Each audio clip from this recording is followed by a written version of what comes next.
نواز شریف آئے گا انشاءاللہ اور کر کے دکھائے گا, ٹھیک کر کے دکھائے گا.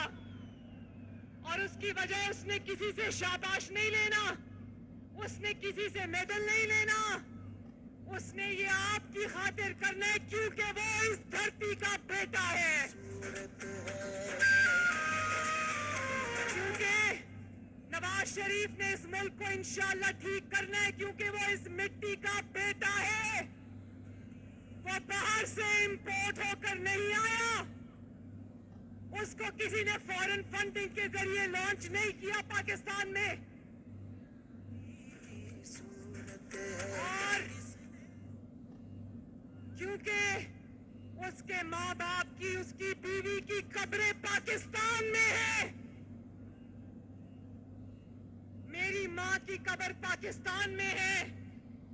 یہ دھرتی ہماری ہے, یہ ملک ہمارا ہے, یہ مٹی ہماری ہے. اس کو ہم نہیں ٹھیک کرنا, انشاءاللہ کر کے دکھائیں گے.